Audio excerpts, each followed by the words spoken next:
हे खालून जातं.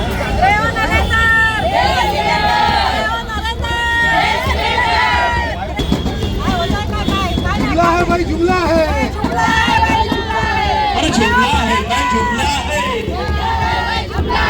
आश्वासन नको, गॅस खावा.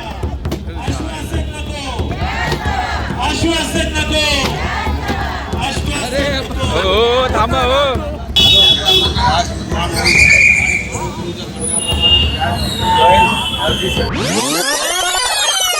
नव्हे तर अख्ख्या देशाची परिस्थिती अत्यंत वाईट आहे.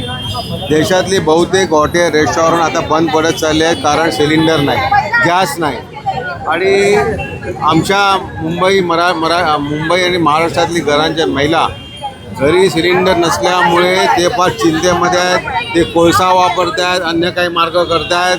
घरी एक वेळचं जेवण शिजते, अशी परिस्थिती या मुंबई आणि महाराष्ट्राची आहे. आणि म्हणून आम्ही ज्या विचार केल्यानंतर आम्हाला कळलं की जगाचे विश्वगुरू नरेंद्र मोदी यांनी एक थेअरी लहानपणी केली होती म्हणतात. त्यांनी थेअरी काय केली होती, त्याच्या गटारामध्ये पाईप टाकून वरती काहीतरी ठेवून त्याला होल पाडून त्यांनी गॅस निर्माण केला होता. तर ती थेअरी आता आमच्या सगळ्यांसमोर आम्ही ती तयार करतो आहे. ही थेअरी जर सक्सेस त्यांनी केली होती तर आमच्याकडे सक्सेस व्हायला पाहिजे. त्या थेअरीचं हे आमचं सिलेंडर जळलं, आमची शेगडी जळली तर आमच्या महाराष्ट्राचा प्रश्न सुटेल. महाराष्ट्रातली जी 50% हॉटेल्स बंद आहेत ती चालू होतील. ज्या लोकांच्या आमच्या घरातले गॅस बंद पडलेले आहेत त्या चालू होतील. आणि म्हणून ही थेअरी वापरण्यासाठी आम्ही इकडे आलेलो आहोत. ह्या थेअरीचा आता आम्ही हा पाईप चालत आणि गटारामध्ये पाईप टाकलेला आहे. त्यातून जो गॅस निर्माण होईल त्याच्यामध्ये शेगडी जळेल. ही थेअरी आम्ही आता तयार करतो आहे.